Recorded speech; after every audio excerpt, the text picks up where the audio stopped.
Jadi sesi ketiga kita kepada aspek penggunaan tenaga listrik. Jadi di sini ada dua konten. Yang pertama adalah penggunaan listrik itu sendiri. Yang kedua adalah karakter dari beban listrik.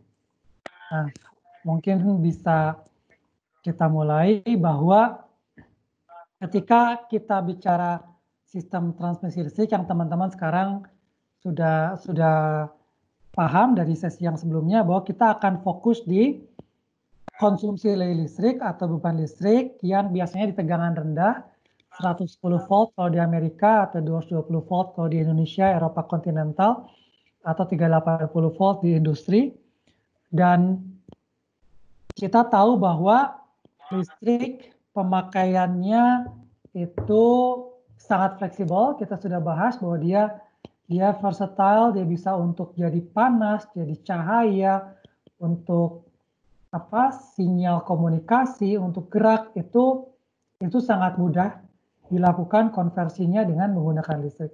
Dan untuk rumah tangga, kita bisa ambil contoh negara maju seperti Amerika misalkan, sudah begitu banyak peralatan yang menggunakan listrik bahkan di level rumah tangga. Dan kalau kita bicara di Indonesia untuk kota besar, saya kira juga cukup dominan ya penggunaan listrik ketika banyak komponen-komponen yang sebelumnya tidak dengan listrik atau sebelumnya tidak menjadi gaya hidup sekarang digunakan secara intensif di perumahan-perumahan. Intinya listrik sudah tidak terpisahkan dari gaya hidup modern dan kita bisa sebetulnya menjadikan listrik sebagai indikator kemajuan suatu negara atau regional. Ini adalah foto bumi diambil oleh NASA. Ini tahunnya udah agak lama, mungkin tahun awal 2000-an.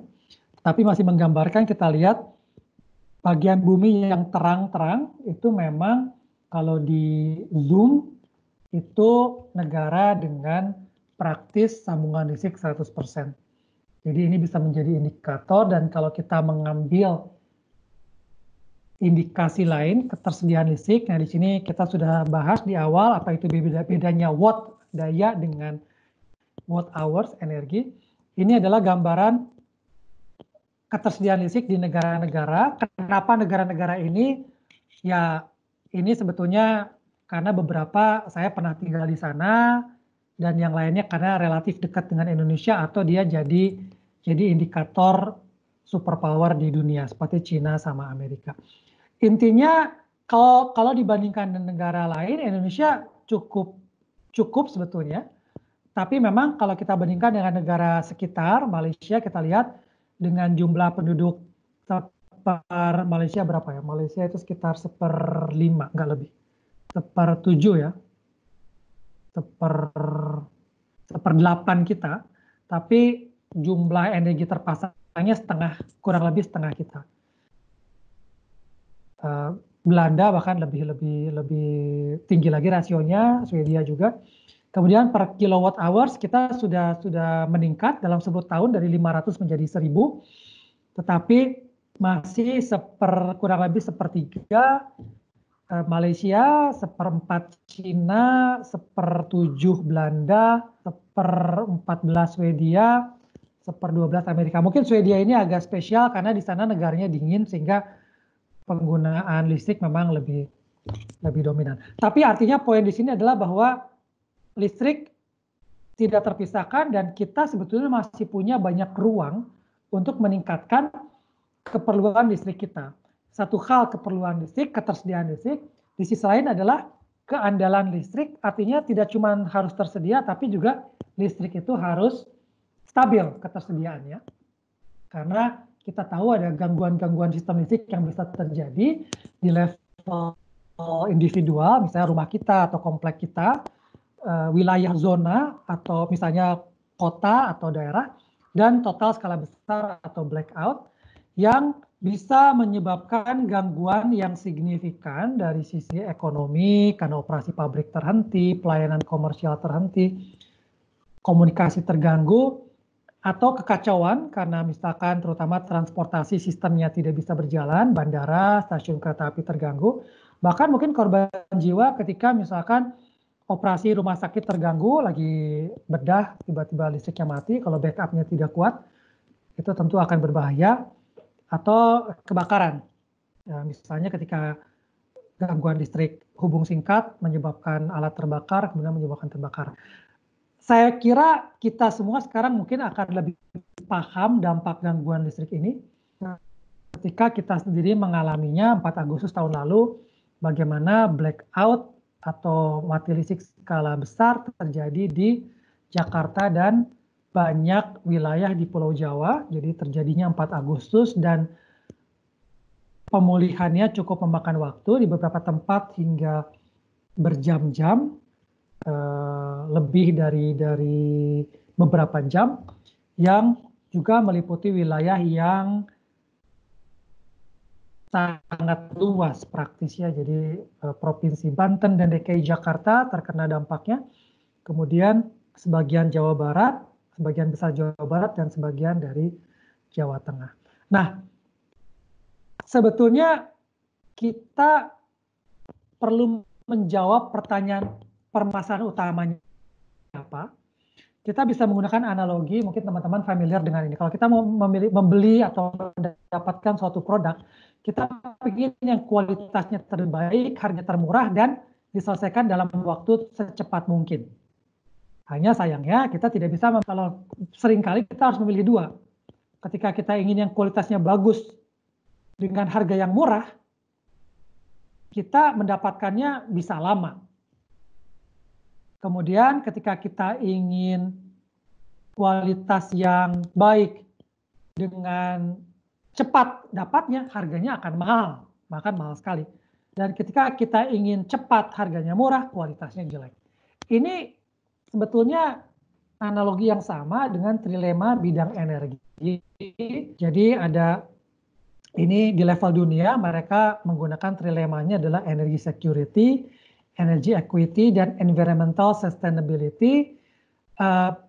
Teman-teman yang tertarik silahkan baca, tapi saya lebih suka menyederhanakannya dalam bentuk seperti ini. Kualitas listrik, harga listrik, dan dampak lingkungan.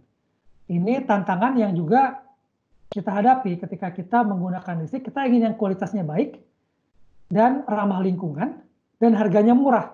Nah, itu yang susah. Nanti kita akan lihat kenapa susah untuk memperoleh harga yang murah, kualitas yang baik dengan dampak lingkungan yang minimal. Ini kita bisa lihat dari level ketika kita membahas karakteristik dari beban listrik. Jadi ini adalah untuk teman-teman mungkin membantu memahami kita bahwa konsumsi listrik itu bergantung dari waktu, tidak setiap saat sama. Gampangnya kalau kita di rumah, itu kita tidak setiap saat semua alat-alat perangkat listrik kita menyala 24 jam. Waktu kita tidur, alat-alat banyak kita matikan, kecuali mungkin yang nyala terus-menerus seperti kulkas. Tapi kalau kita lihat dalam satu hari, ini adalah konsumsi listrik di rumah tangga yang tipikal, yang pada umumnya. Malam-malam, tengah malam sampai subuh mungkin konsumsi listrik sangat kecil, pagi-pagi ketika orang mau ke kantor atau mau sekolah naik banyak. Kemudian siang juga menurun lagi karena orang banyak di luar, tentu saja dalam kondisi normal, bukan work from home COVID seperti sekarang. Kemudian sore ketika pulang dari pekerjaan atau sekolah, konsumsi listrik naik lagi, malam mungkin masih beraktivitas cukup tinggi, dan ketika tidur peralatan dimatikan menjadi rendah kembali. Konsumsi pun bergantung dari tipe pelanggan yang macam-macam. Ada residensial atau rumah tangga, ada komersial, ada industri, yang karakternya pun berbeda. Kalau residensial mungkin seperti tadi polanya, listrik itu beban puncaknya, konsumsi terbanyaknya di malam hari ketika orang, ayah ibunya baru pulang kerja, anak-anak pulang sekolah, berkumpul di rumah, nonton TV, beraktivitas, itulah puncak listrik terbesar. Komersial tentu berbeda. Komersial biasanya bebannya itu cenderung merata dan terjadi di rentang waktu tertentu. Misalnya untuk kantor, dia terjadi di pagi siang dan malam, dari pagi sampai ke sore, dan untuk mall misalkan terjadi dari siang sampai dengan malam. Industri lain lagi, dia bebannya 24 jam, bahkan 7 hari seminggu. Nah, kita sudah bahas sebelumnya, mengalir dari pembangkit ke beban melalui berbagai saluran transmisi dan distribusi. Nah, listrik mudah, tidak dapat, di sini relatif, tapi bisa dibilang tidak dapat atau tidak mudah disimpan dalam skala besar. Sehingga setiap saat pembangkit harus sama dengan konsumsinya. Ini adalah secara umum. Jadi yang dibangkitkan harus sama dengan yang dikonsumsi. Nah, ilustrasinya begini. Kalau teman-teman punya power bank itu total energinya kalau kita lihat 10.400 mAh gitu ya. Kalau kita kalikan dengan tegangannya kita dapat 38 watt hours. Sementara token listrik yang Rp20.000 saja itu kita dapat 43 kilowatt hours. Artinya 1000 kali power bank. Itu yang menunjukkan bahwa tidak mudah menyimpan listrik dalam skala besar. Karena untuk kebutuhan token listrik setara Rp20.000 aja udah 1000 power bank yang kita perlukan.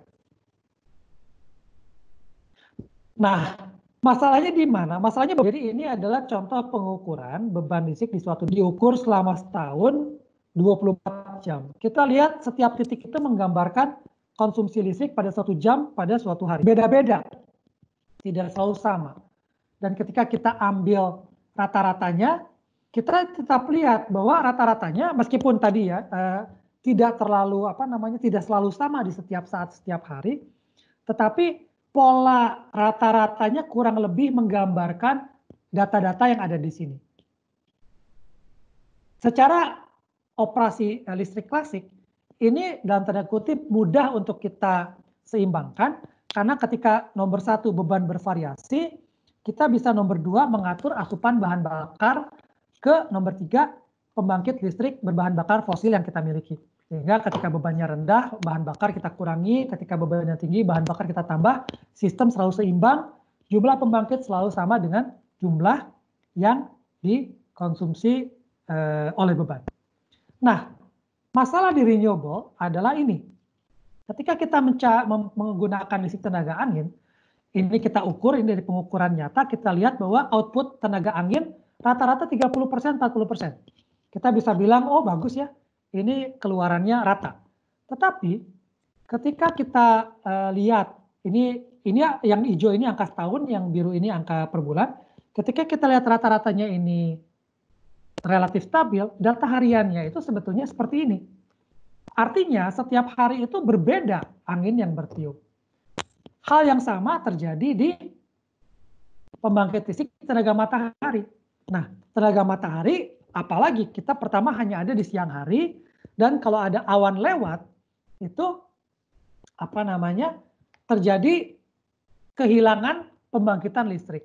Misalnya di sini pada jam 1 ada awan lewat, listrik yang asalnya diproduksi di tingkat 1600 kW tiba-tiba jatuh menjadi 200 kW.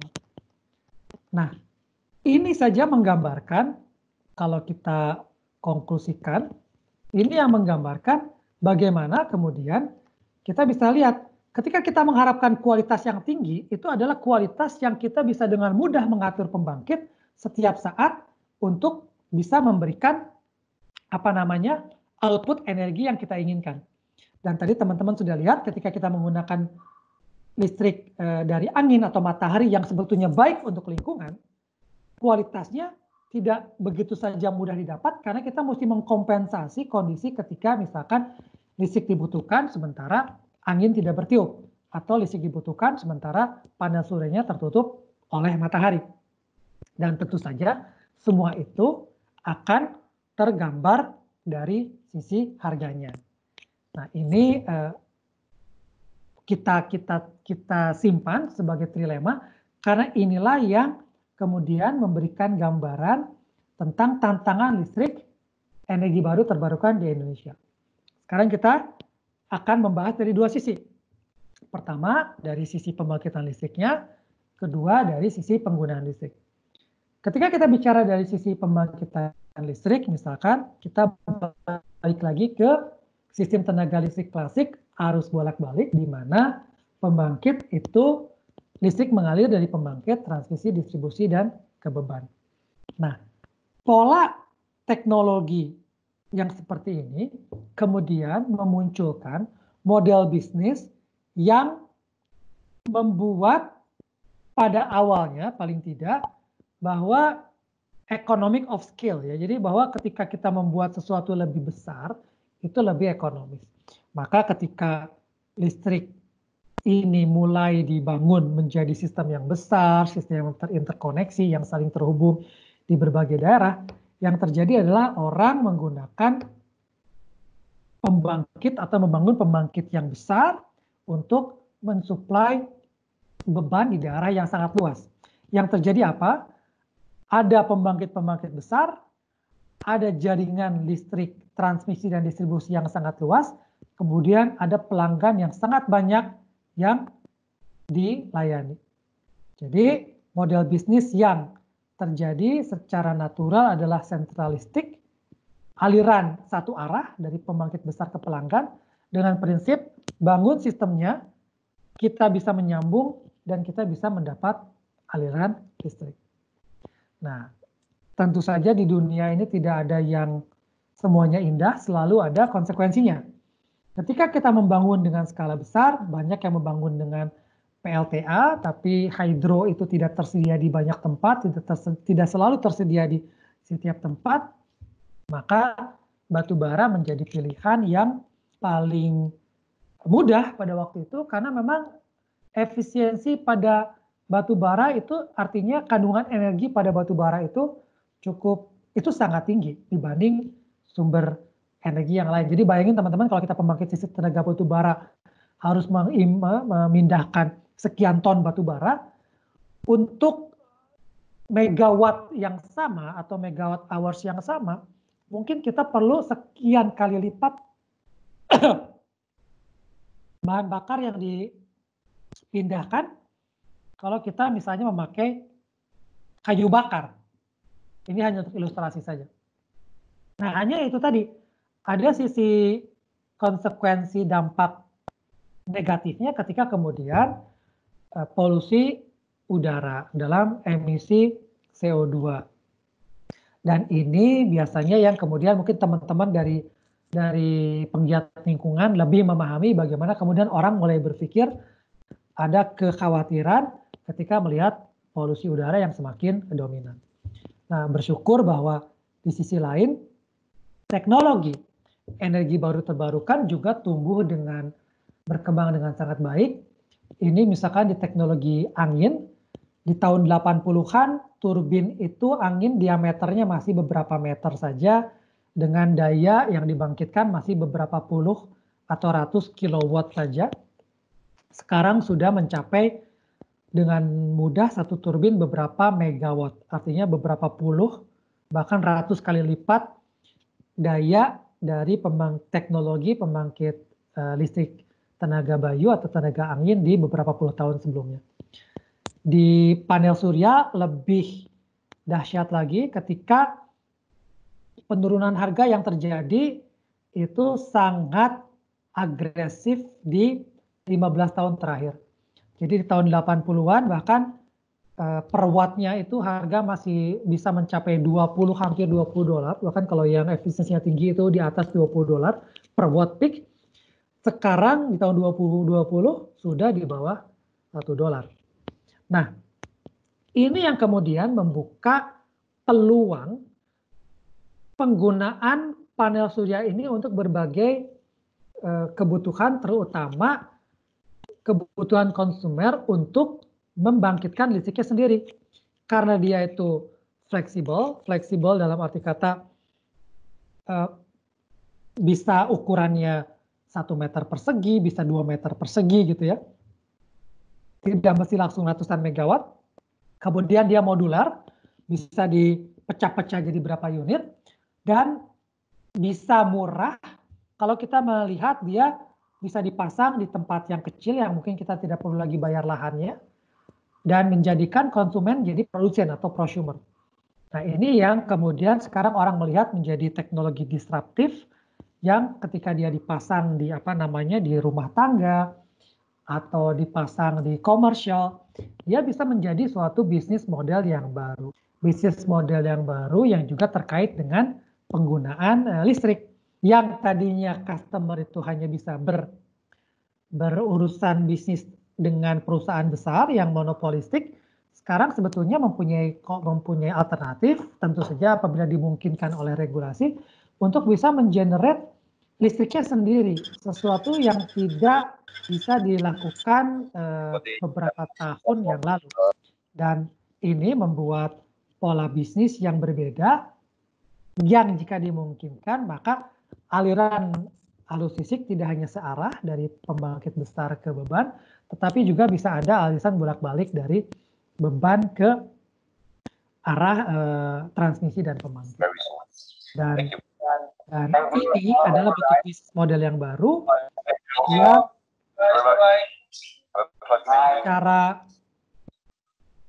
secara apabila ini terjadi akan membuat revolusi sebetulnya kepada keberadaan sistem listrik yang klasik. Karena apa? Karena ketika semakin banyak customer memasang panel surya, maka dia akan berkurang bayar listriknya ke utility, ke penyedia listrik besar. Akibatnya tentu saja penyedia listrik besar itu menjadi berkurang jualan listriknya, padahal investasinya tetap, sehingga untuk kembali ke level yang aman secara ekonomi, beberapa harus menaikkan harga listrik. Nah, ketika harga listrik naik, semakin besar insentif orang menggunakan panel surya, semakin murah harganya, dan kemudian menjadi putaran spiral yang semakin mendukung penggunaan panel surya. Di sisi sebaliknya, semakin mendiscourage atau mengurangi ketergantungan atau keekonomian dari pembangkit-pembangkit besar. Banyak masalah yang ditimbulkan, banyak kalau tidak dihitung dengan hati-hati. Misalnya kita ingat tadi kita perlu selalu menyimbangkan antara beban dengan pembangkit, maka siapa nanti yang akan mensupport power balance? Karena panel surya misalkan hanya membangkitkan listrik ketika memang ada mataharinya. Dari sisi pembangkit, kembali lagi kita ke dilema seperti ini, dan dari sisi pengguna tidak terlalu jauh berbeda, kita tetap melihat polusi sebagai suatu masalah yang kita hadapi sehari-hari. Ketika kita berpergian, dan ini di negara-negara maju juga sudah menimbulkan suatu gelombang protes, bahwa tidak cuma protes dari polusi secara umum, tapi secara khusus dari sektor transportasi yang membuat di beberapa negara bahkan dibatasi pergerakan atau kecepatan kendaraan karena mengurangi polusi dari bahan bakar fosil yang dibakar ketika kita berkendaraan. Untuk Indonesia tidak terlalu beda jauh kalau kita pernah mengalami situasi seperti ini, naik kendaraan roda 2, misalkan di belakang kendaraan yang menyebarkan polusi, ini ada sesuatu yang sangat tidak nyaman, dan juga mungkin teman-teman aktif penggiat lingkungan paham bagaimana itu menyebabkan indeks udara kita rendah atau tidak baik. Nah, kasus COVID di saat-saat ini sesuatu yang menyedihkan, tetapi di sisi lain di awal-awal pembatasan pergerakan skala besar, orang di media sosial banyak yang mengirim foto-foto bagaimana kota menjadi kemudian jauh lebih cerah gitu ya, seperti ini atau seperti ini. Dan ini didukung oleh indikator yang juga menunjukkan memang tingkat polusi di Jakarta berkurang. Nah, ini sesungguhnya menurut saya juga tantangan lain yang mungkin Indonesia akan mengikuti atau terpaksa mengikuti pola yang sudah terjadi di negara-negara yang mulai mengumumkan akan beralih dari bahan bakar fosil ke kendaraan listrik. Tentu saja listriknya dari pembangkit yang bersih atau energi baru terbarukan. Banyak yang listrik sendiri, mobil listrik sendiri bukan teknologi yang baru, banyak yang sudah mengembangkannya, tetapi ada peluang beberapa orang atau beberapa komunitas yang bisa menjadikannya lebih praktikal, seperti Elon Musk ketika dia memulai mobil listrik ini, teknologinya mobil listrik bukan yang baru, 1940-an sudah ada mobil listrik, tapi dia berhasil membuat misalkan bagaimana mobil listrik menjadi menarik ketika harga bisa menurun signifikan dalam rentang waktu yang relatif tidak terlalu lama. 2008 ke sekarang hanya sedikit lebih dari 10 tahun harga mobil turun hingga lebih dari sepertiganya. Sesuatu yang mungkin teman-teman dengan mudah pahami, tidak mudah dicapai dengan teknologi berbahan bakar fosil. Harga mobil bensin jarang yang 10 tahun turun sepertiganya atau lebih. Yang ada mungkin malah naik terus. Kemudian ini juga didukung dengan infrastruktur pendukungnya ketika alat untuk men-charge mesin listrik ini sudah semakin tersebar di para pengguna dan bahkan tidak hanya kendaraan penumpang, sekarang juga mobil angkutan itu sudah menggunakan mobil teknologi listrik yang dikonfirmasi oleh respon berbagai perusahaan pembuat mobil untuk berpindah ke kendaraan listrik, yang artinya ini adalah fenomena yang global yang akan terjadi terus dan kita mungkin terpaksa untuk mengikutinya. Dan yang kita mesti hati-hati adalah tantangannya. Pertama, dari sistem aspek kelistrikan. Ini akan mengubah pola operasi sistem listrik, menjadikan kita harus mulai menghitung beban listrik yang dalam tanda kutip tidak konvensional. Bagaimana listrik yang beban listrik yang tadinya cuma rumah dengan pola yang kita sudah kenali, baik itu komersial, residential, dengan industrial, tiba-tiba sekarang ada beban listrik baru berupa mobil yang bergerak yang bisa men-charge di rumah, di kantor, atau di tempat pencharge, stasiun pencharge mobil listrik. Kemudian mobil ini menggunakan baterai yang mungkin juga baterainya suatu saat bisa ikut menyuplai daya listrik ke jaringan listrik. Sehingga pola aliran listrik yang tadinya cuma dari tegangan tinggi ke tegangan rendah, sekarang menjadi bidirectional atau multidirectional. Kemudian setiap rumah menjadi lebih ke arah prosumer, lebih kepada tidak cuma beban listrik, tetapi dia juga produksi listrik dan menggunakan listrik di rumah dan menggunakan listrik yang bergerak dalam bentuk motor atau mobil listrik. Dalam skala besar, ini menimbulkan tantangan bagaimana dengan transaksi ekonominya. Bagaimana dengan keterkaitan beban listrik ini dengan infrastruktur internet. Plus lagi bagaimana dengan operasinya, bagaimana dengan sistem keuangan, sistem operasional, maintenance, dan lain-lain yang pada kesimpulannya kita memang harus menerima kondisi bahwa dunia sudah berubah dan kata kunci yang terpenting adalah di sumber daya manusianya. Kenapa? Teknologi ini teknologi yang baru yang belum diajarkan di sekolah-sekolah umum dan akan terus berubah. Sehingga kita tidak bisa mengandalkan teknologi, tapi kita harus mengandalkan manusia yang siap berubah, beradaptif terhadap teknologi. Teknologi zaman sekarang jauh lebih cepat berubahnya daripada zaman dahulu. Dengan itu kita bisa membuat banyak ide dan kita harus berkolaborasi dan mulai dari sekarang karena ini bukan kerjaan yang bisa dilakukan sendirian. Mungkin ini untuk konklusi. Terima kasih, saya kembalikan ke moderator. Terima kasih Mas Reza. Jadi tadi udah sekaligus di sesi ketiga dan keempat menggambarkan mengenai kalau tadi di sesi 1-2 lebih banyak kepada sektor supply-nya atau penyediaan energinya. Di sektor ini di yang ketiga ini khususnya kita lebih banyak ngomongin dari sisi demand-nya, dari sisi konsumennya gitu. Mungkin sebelum saya buka pertanyaan ke yang lain, saya punya pertanyaan sendiri gitu untuk Mas Reza ya. Jadi kan sebenarnya energi ini atau energi primer punya karakteristik yang berbeda dan itu karakter sudah pasti gitu ya. Kayak matahari pasti akan terbit pagi, tenggelam sore gitu ya. Terus kemudian ada jam-jam tertentu di mana dia menyala. Begitu juga mungkin angin gitu ya. Angin itu juga sudah bisa diprediksi di mana angin dengan kecepatan tinggi atau angin dengan kecepatan tertentu gitu. Dan jenis-jenis lainnya kayak misalnya panas bumi juga bisa diprediksi di mana dia lokasinya.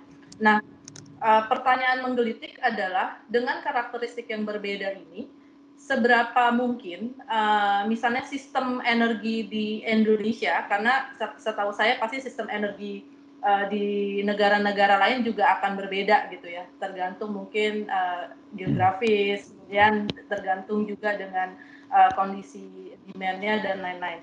Seberapa besar atau seberapa mungkin sistem di Indonesia ini bisa bertransisi dari yang sekarang kita lebih banyak mengandalkan fosil gitu ya, listrik kita masih 80% lebih dari fosil, menuju energi yang lebih apa namanya istilahnya ramah lingkungan gitu ya, energi terbarukan gitu ya, karena kita punya yang cukup besar. Kemudian kalau misalnya sekarang secara teknis sih Mas ya, secara teknis sistem listrik kita yang ada saat ini tuh harus seperti apa supaya itu bisa lebih optimal dimanfaatkan. Mungkin itu pertanyaan pertama dari saya, nanti saya buka untuk yang lain. Oke. Pertanyaan yang bagus dan jawabnya susah sebetulnya, karena itu bukan hanya 1-2 aspek. Ketika kita bicara ini sumber daya berbeda-beda, karakternya berbeda-beda, itu betul. Maka memang penanganannya pun akan berbeda-beda atau paling tidak perlu ditangani dengan apa namanya spesifik ya. Sebagai contoh gini, kita kata kuncinya kan beban dengan pembangkit harus seimbang. Jadi kalau kita ada 2 cara. Kalau pembangkitnya itu yang berubah-ubah, maka bagaimana kita bisa menyeimbangkan pembangkit ini? Caranya, ini kita bicara renewable ya. Ketika renewable itu berubah-ubah, untuk menyeimbangkannya ada beberapa cara. Pertama, kita beri kesempatan pembangkit lain di tempat lain untuk mengkompensasi ketika pembangkit di satu tempat itu berubah-ubah. Berarti apa? Berarti kita butuh jaringan yang lebih luas. Tetapi dengan membangun jaringan tentu saja kita harus bangun infrastruktur, dana yang juga besar. Dan pertanyaannya apakah kita perlu membangun jaringan ketika tempat di mana renewable-nya itu berfluktuasi itu kecil, bebannya tidak banyak. Nah, kemudian ada opsi kedua. Opsi kedua, ya sudah kalau gitu kita tidak usah membangun jaringan, tapi kita tambah dengan pembangkit cadangan atau baterai. Dan itu ada konsekuensinya ketika kita tambah dengan pembangkit cadangan, maka pembangkit itu akan beroperasi ketika terjadi fluktuasi di pembangkit renewable. Artinya apa? Artinya investasi pembangkit yang 100%, operasionalnya tidak 100%. Tentu itu akan mempengaruhi investasi kita. Sementara kalau kita pakai baterai, berarti kita mesti membuat baterainya pun besar untuk bisa menampung matahari di siang hari, panelnya pun kita perbesar, dengan banyak energi yang bisa disimpan di baterai. Artinya perlu ada perhitungan kira-kira mana yang paling optimal. Dan yang terakhir bisa juga bebannya yang kita kendalikan. Artinya ada beban-beban listrik yang krusial yang kita akan selalu jaga supaya dia terkoneksi ke listrik. Tetapi ada juga mungkin beban yang kita bisa matikan kalau seandainya matahari tidak tertutup awan. Misalnya beban-beban listrik yang sifatnya tidak terlalu penting, kayak AC pendingin, kalau misalnya ambil contoh, ketika mataharinya misalnya redup, ya AC-nya dikurangi. Kita agak panas dikit, tapi tidak sampai makanan basi kalau misalnya kulkas dimatikan. Jadi tekniknya banyak, tapi kata kuncinya mungkin memang unfortunately kita perlu memahami satu persatu, sehingga nanti sistemnya itu memang menurut saya akan tailor ya. Jadi untuk yang pulau besar seperti Jawa akan berbeda solusinya dengan pulau kecil seperti Pulau Buru misalkan. Tidak bisa disamaratakan, justru kata kuncinya adalah pemahaman tentang beban dan sumber di spesifik tempat di mana kita ingin mengimplementasikan renewable energy. Apa menjawab pertanyaan baik? Berarti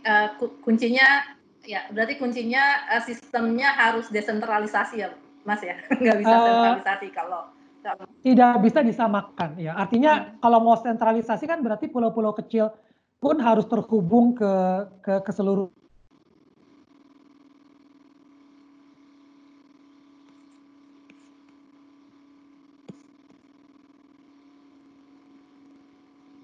Halo, Mas Reza. Halo, Mas Reza.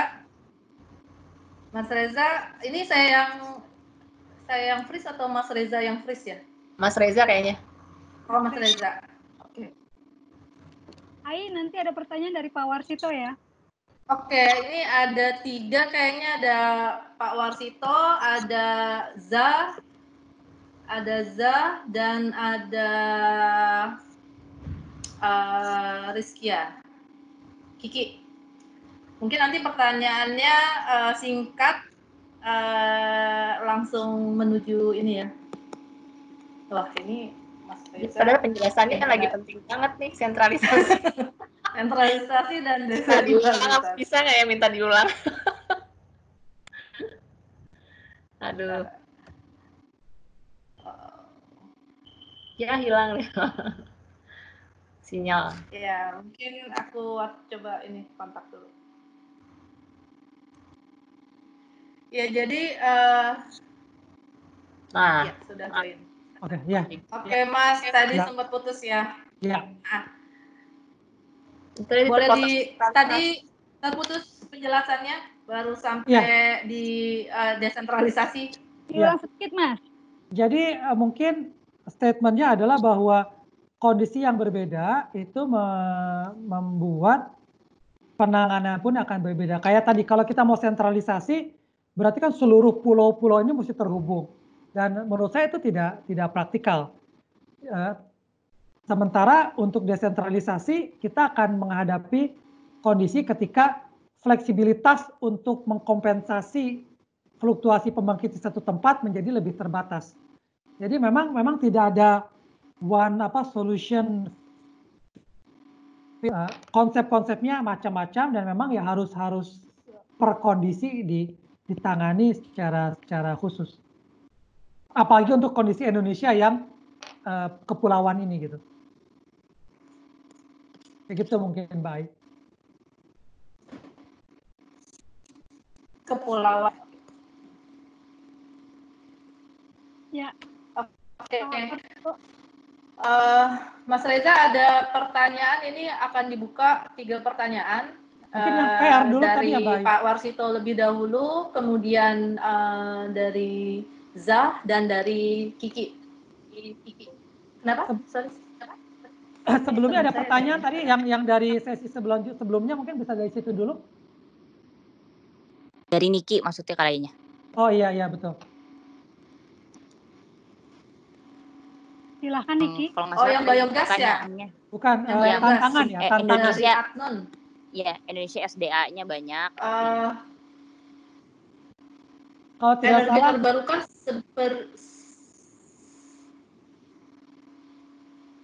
seperti biogas.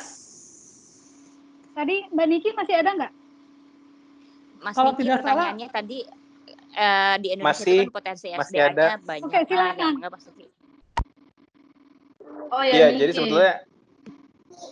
sebetulnya pertanyaannya cukup general ya. Jadi Kayaknya koneksi saya kalau yang jelek melihat, sekarang ya. halo. Ya silakan Mas. Ya, kalau melihat potensi di Indonesia sendiri kan, kalau bicara tenaga matahari, kemudian tadi juga ada tidal, terus kemudian juga panas bumi, kan sebetulnya kan kita punya semua itu ya. Kira-kira sebetulnya apa ya yang menjadi tantangan perkembangan RI di Indonesia gitu? Kayak misalnya mungkin sebetulnya kan penyedia infrastruktur kalau misalnya di level rumah tangga itu sudah mulai banyak ya yang menyediakan alatnya gitu ya untuk kita bisa beralih gitu. Cuman kalau saya lihat belum masif lah gitu ya. Dari sisi saya yang awam gitu. Kira-kira tantangan terbesarnya apa? Ya, terima kasih.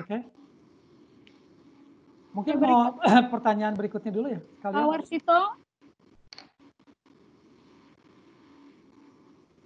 Halo Pak Warsito. Halo, baik, Mas Reza. Silakan Pak. Saya mungkin Singkat Pak dan Warsito. padat ya. Silakan. Ya. Assalamualaikum warahmatullahi wabarakatuh. Waalaikumsalam. Waalaikumsalam. Mas Reza, kita di Lampung ini mau bertanya bukan dari sistem listriknya, jadi ada di implementasinya ya dari energi terbarukan. Jadi di wilayah dampingan kita itu kan adalah daerah salah satunya sentra penghasil kopi. Nah, di daerah penghasil kopi itu kelembabannya tinggi, jadi salah satu kendalanya adalah di pengeringan kopi di pasca panen. Jadi kita salah satu yang direncanakan dari sisi implementasi itu sebagai contoh penggunaan energi baru terbarukan adalah kombinasi antara pengeringan pakai dom. Rencana kita akan membuat dom pengering, dom untuk pengering kopi, tapi dikombinasikan dengan panel surya untuk menghidupkan exhaust fan atau blower, gitu. Sehingga untuk menjaga suhunya, misalnya untuk pengeringan kebutuhan suhunya misalnya 35 derajat Celcius, sehingga begitu suhunya udah di atas 35, blowernya akan hidup, itu menggunakan panel surya yang tersimpan dalam baterai. Nah, ini tujuannya adalah menunjukkan kepada masyarakat ini ada contoh penggunaan energi terbarukan di daerah remote, karena itu kan daerah untuk di daerah mendekatkan ke lokasi kebun kopinya gitu. Jadi mereka pas panen kendalanya sering hujan terus, kelembapan tinggi gitu. Nah, dari sisi contoh implementasi seperti ini, kira-kira di mana yang sudah melakukannya gabungan panas matahari, itu kan kalau domnya cuma pakai polikarbonat, plastik polikarbonat, kemudian kegunaan dari panel suryanya adalah untuk menghidupkan blower yang tersimpan dalam baterai.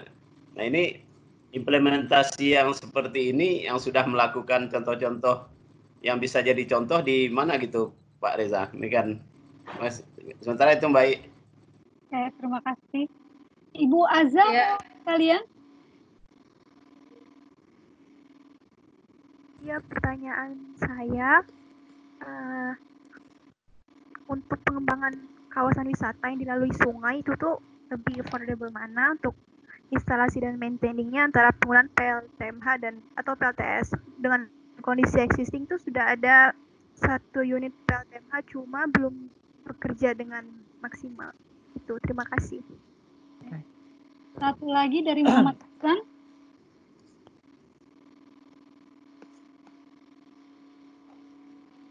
Mas Muhammad Iksan masih ada?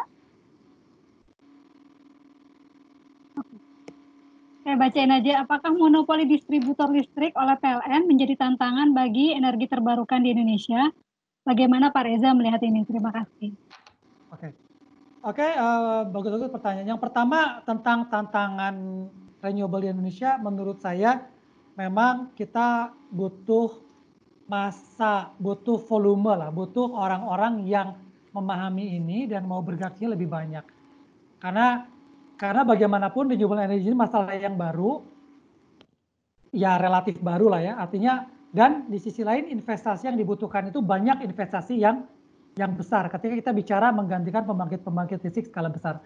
Jadi kalau saya lebih melihat, mungkin pertanyaan saya ubah, kalau saya lihat kalau kita mau memulai lebih mempopulerkan renewable energy, menurut saya yang paling potensial adalah tadi sempat disebut Mas Niki juga, ketika kita memulai di level-level perorangan atau level-level komunitas yang bisa survive sendiri. Jadi ketika kita bisa memasang panel surya dengan harga baterai yang semakin bersaing, kemudian mengoperasikan daerah atau rumah itu dengan baik, dan itu jalan, dan kemudian ini termultiplikasi ke banyak tempat, saya rasa itu cara yang terbaik untuk mempopulerkan panel surya. Dan ini terkait juga dengan pertanyaan kedua ketiga dari Mas Warsito dan Mbak Azza tadi, bahwa ketika kita jawabannya kalau untuk apakah ada yang persis saya belum tahu ya, pengering kopi dengan panel surya untuk blowing fan, kemudian juga Mbak Azza tentang kawasan wisata sungai apakah PLTMH PLTS, justru di sini sebetulnya juga salah satu masalah, karena solusi itu tergantung dari kondisi tiap tempat yang tidak sama di setiap tempat. Contohnya pertanyaan Mas Warsito, apakah panel surya, nanti pertanyaannya kan kalau panel suryanya ukuran berapa, kemudian dia bisa untuk menggerakkan fan ukuran itu tergantung dari kondisi real, kopinya berapa banyak, luasnya berapa tempat. Kemudian kawasan wisata PLTMH dengan PLTS juga hal yang sama. Debit airnya seberapa besar, radiasi matahari seberapa banyak. Jadi itu hal yang mesti diketahui terlebih dahulu sebelum kita bisa menentukan mana yang paling optimal. Nah, yang terakhir, kalau monopoli distribusi listrik, apakah ini menjadi hambatan? Mungkin lebih kepada ketika orang tidak mempunyai pilihan, insentif untuk memilih itu menjadi lebih sulit. Nah, dari sini memang ketika monopoli, barrier untuk masuk itu akan menjadi lebih sulit ya, akan lebih sulit karena ada faktor monopoli tadi. Tetapi saya akan menghubungkannya ke jawaban ke Mas Niki tadi. Memang saya pikir ini perlu didukung lah dengan tadi pemahaman orang yang mengimplementasikan di level-level apa namanya kecil atau spesifik dulu. Dan saya kira ini bukan sesuatu yang apa namanya ini sesuatu yang memang secara global mengarah ke sana, jadi bukan sesuatu yang bisa dihentikan juga. Jadi suatu saat monopoli atau tidak monopoli, memang kita perlu menuju ke renewable energy. Mungkin itu jawaban saya. Bu Ai masih boleh bertanya? Ya, ini tadi ketinggalan satu Ibu Kiki, satu pertanyaan lagi. Silakan. Makasih Pak Reza. Tadi sebetulnya menyambung dari Bu Ai sebelumnya terkait harus adanya balancing gitu ya antara renewable energy dan mungkin yang berbasis fosil.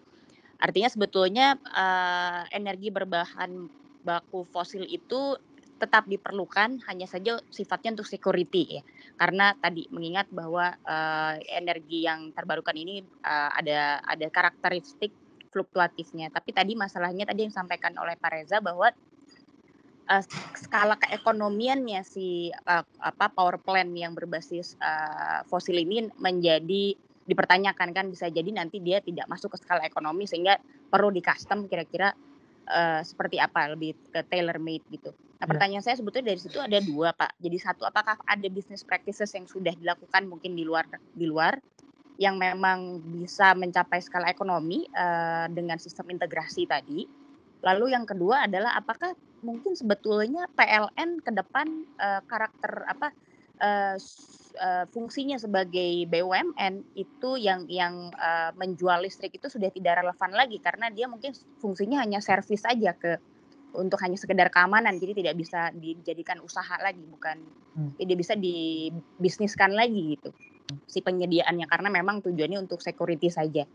Lalu yang ketiga sebetulnya tadi yang Pak Reza sampaikan terkait dengan rumah listrik yang bisa diproduksi di rumah sehingga sifatnya sekarang yang lebih prosumer tadi ya kalau nggak salah.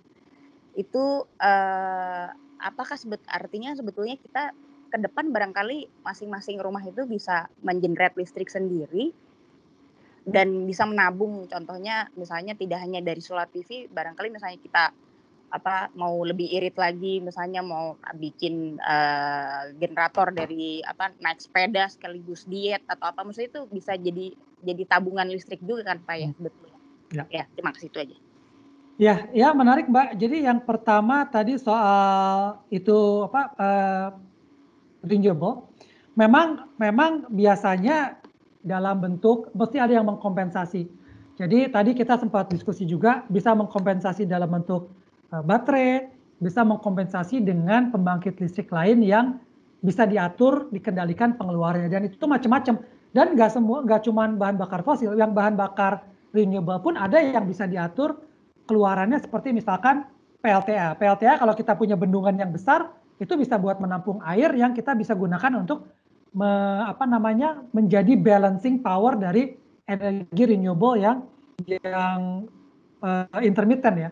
Makanya kalau di dunia yang sering berlaku tuh biasanya PLTA, hydropower itu berfungsi sebagai baterai raksasa. Kemudian pembangkit angin dengan surya itu di backup oleh PLTA ini. Kayak di Eropa, PLTA hydropower yang berfungsi sebagai penyimpan energi misalnya di Switzerland, di Austria, di Norwegia terutama itu membalance angin dari Jerman, Spanyol, Denmark dan Surya yang tersebar di Eropa. Jadi tidak mesti fossil fuel, dan bisa juga kalau kita consider biogas sebagai renewable itu juga bisa digunakan untuk membalance. Jadi salah satu dari bahan bakar fosil ya, tetapi yang renewable juga bisa.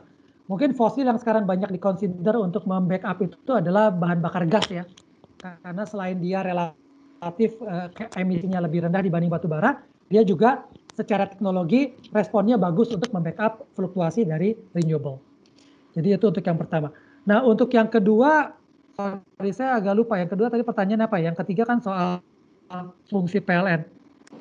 Iya, karena tadi pertanyaan yang kedua apa yang ketiga ya? Yang kedua. Karena tadi kan bisa dikatakan nanti masing-masing wilayah mungkin lebih mandiri di dalam menyenderet listriknya gitu. Ya, betul, apakah sebetulnya fungsi PLN ini masih diperlukan lah atau justru cuman sekedar fungsi sebagai security saja gitu? Ya, betul. Ya, jadi soal fungsi utilities ini beda-beda di tiap tempat dan saya pribadi melihat ini bukan masalah teknologi. Teknologi itu bisa mau dia fungsi utilitasnya menyelenggarakan semua atau fungsi security ini hanya masalah metode. Tetapi kata kuncinya sebetulnya adalah perlu dipahami bahwa ketika terjadi intermitensi di renewable itu memang menyebabkan konsekuensinya adalah perlu ada pembangkit atau perlu ada mekanisme yang membalance dan membalance ini bisa dengan menyediakan komponen penyimpan energi, bisa dengan menghubungkan sistem lebih terinterkoneksi dengan baik, dengan bisa menyediakan pembangkit yang lebih fleksibel, bahkan bisa juga dengan mengendalikan beban sehingga bisa diatur menyesuaikan dengan pembangkitnya.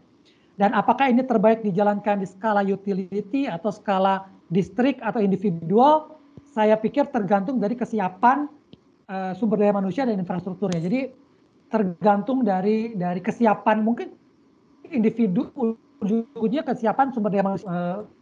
Saya melihat itu lebih dominan daripada struktur yang perlu dibakukan.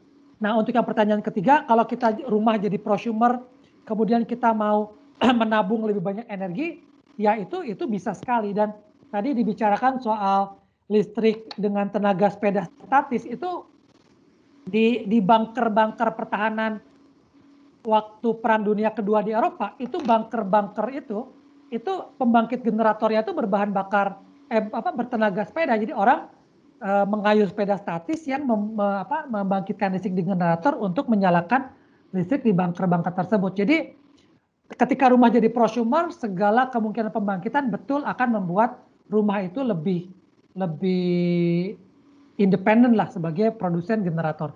Nah baru di sini menurut saya yang perlu diakomodasi sebagai utility atau penyedia jaringan seperti PLN harusnya adalah bagaimana pembangkit-pembangkit di rumah-rumah ini bisa terhubung sehingga keandalannya meningkat dengan mendapatkan keekonomian yang fair, yang adil buat kedua belah pihak. Saya pikir itu yang penting untuk dijalankan dan implementasikan. Mungkin begitu Mbak? Terima kasih banyak Pak. Iya, Ibu Kiki sudah jelas. Oke.